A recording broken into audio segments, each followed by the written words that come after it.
Pangdiviv 3 Kostrad siapkan pasukan para Riders siap tempur di Papua. Melansir dari tefonenews.com, Panglima Divisi Infanteri Pangdiviv 3 Kostrad, Majen TNI Koirul Anam didampingi para pejabat utama Diviv 3 Kostrad melakukan pemeriksaan kesiapan operasional Riksiapops Yonif para Rider 433 JS 3/3 Kostrad dalam rangka standby siaga perkembangan situasi wilayah Papua yang bertempat di Mayonif PR 433 JS, Kabupaten Maros, Sulawesi Selatan.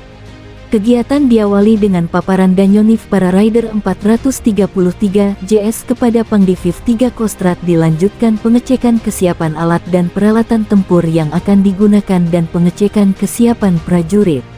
Selanjutnya para prajurit Yonif para Rider 433 JS menerima pengarahan Pangdiviv 3 Kostrad.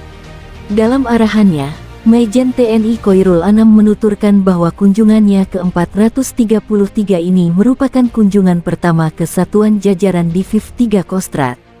Ini kunjungan pertama saya ke satuan jajaran Diviv 3 Kostrad, sekaligus mengecek kesiapan para prajurit yang akan melaksanakan tugas di Papua jika dibutuhkan, kata Pangdiviv 3 Kostrad. Rabu tanggal 19 April tahun 2023. Selanjutnya, Pangdiviv 3 Kostrad menyampaikan beberapa penekanan untuk menjadi perhatian seluruh prajurit Yonif para Rider 433 JS. Kuatkan keimanan dan ketakwaan kepada Tuhan YME, merupakan pondasi utama seorang prajurit, selalu berdoa sebelum dan sesudah melaksanakan kegiatan, tegasnya. Lebih lanjut, para prajurit telah dilatih dengan baik tentang progresi operasi dan latihan penyiapan pratugas.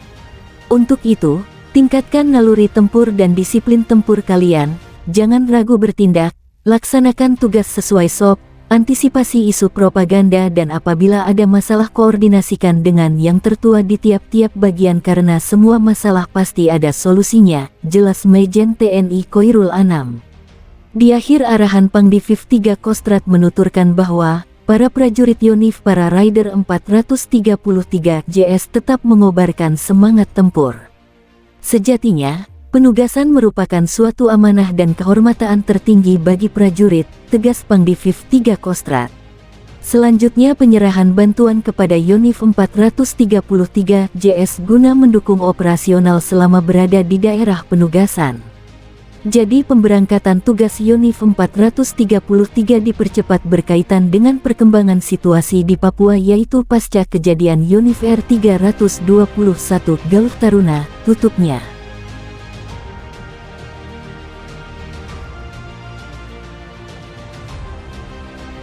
"900 prajurit TNI Sumatera Utara dikirim ke Papua, segera tumpas KKB." Panglima TNI Laksamana Yudo Margono melepas keberangkatan 900 prajurit TNI ke Papua. Ratusan prajurit itu dilepas dari Pelabuhan Pelindo Belawan, Medan, Sumatera Utara pada Kamis 23 Maret 2023. Tugasnya bukan untuk melepas kelompok kriminal bersenjata yang selama ini kerap meneror warga sipil dan aparat keamanan. Namun mereka tergabung dalam Satuan Tugas Pengamanan Perbatasan atau Satgas Pamtas Republik Indonesia sampai Papua Nugini. Ratusan prajurit TNI yang terdiri dari Yonif 125 garing SMB Kodam 1 garing Bukit Barisan di bawah pimpinan Letkol Infronal Madurung. Kemudian Satuan Tugas Yonif 115 garing ML Kodam Iskandar Muda di bawah pimpinan Letkol Infraden Herman. Masing-masing satuan tugas berkuatan 450 personel. Yudo Margono mengatakan bahwa tugas yang harus dilaksanakan Satgas tersebut adalah misi pengamanan perbatasan, di mana fungsi teritorial melekat di dalamnya. "Saya yakin kalian Satgas Pamtas sudah mempersiapkan diri dan berlatih sungguh-sungguh untuk melaksanakan tugas ini," kata Yudo kepada prajurit lewat siaran pers Pusat Penerangan TNI, Jumat 24 Maret 2023. Yudo juga berpesan kepada prajurit Satgas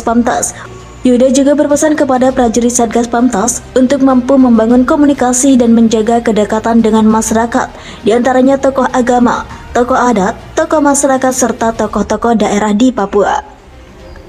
Ia mengatakan pemberangkatan Satgas ini untuk menggantikan Satgas yang lama. "Sengaja ini saya lepas, saya ingin melihat kesiapannya secara langsung, karena saya sebagai penanggung jawab semua operasi TNI," ujar Yudo. Yuda berharap datangnya pasukan ini dapat mengeliminir gangguan keamanan, khususnya di perbatasan Indonesia sampai Papua Nugini.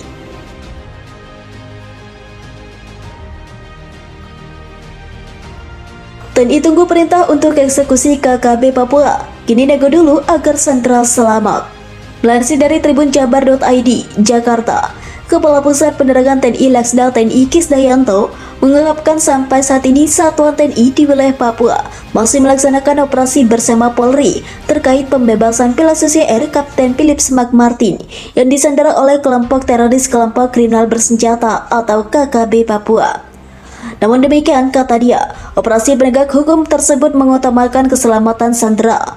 Hal tersebut disampaikan di sela-sela kegiatan media gathering Puspen TNI di markas PMPP TNI di Sentul, Bogor, Jawa Barat pada Rabu 15 Maret 2023. Seperti Bapak Panglima sampaikan, bahwa kalau kita mau, satuan khusus yang dimiliki oleh TNI mampu untuk segera mengeksekusi para separatis itu, kata Kisdayanto. Namun kita, karena mengikuti kebijakan pemerintah bahwa kita pemerintah daerah bernegosiasi dulu agar sandera ini selamat tanpa ada cedera apapun, sambung dia. Negosiasi tersebut, kata dia, merupakan permintaan dari perintah Selandia Baru. Duta Besar Selandia Baru, kata dia, juga telah menghadap Panglima TNI Laksamana Yudo Margono dan menawarkan bantuan. Namun demikian, lanjut dia, Yudo mengatakan bahwa satuan TNI masih cukup untuk bisa menangani masalah penyanderaan tersebut. Proses negosiasi tersebut, kata dia, diperkirakan membutuhkan waktu yang panjang. Untuk itu, kata dia, diperlukan kesabaran semua pihak, karena hal tersebut menyangkut nyawa manusia yang harus diselamatkan meskipun hanya satu orang. Dengan demikian, kata dia, TNI tidak bisa asal-asalan dalam menindak KST. Memang KST ini memang sudah sangat meresahkan, dan mereka tidak peduli pada rakyat Papua sendiri. Terbukti apa? Masyarakat dan anak-anak menjadi korban. Jadi tameng hidup buat mereka, kata dia. Sebenarnya TNI kalau sudah ada perintah dari negara, pemerintah untuk segera mengeksekusi kita akan laksanakan, sambung dia. Panglima TNI Marsikal Laksamana TNI Yudo Margono menolak tawaran bantuan pemerintah Selandia Baru untuk selamatkan pilot Susi Air Philips McMartin yang disandera oleh kelompok kriminal bersenjata Papua.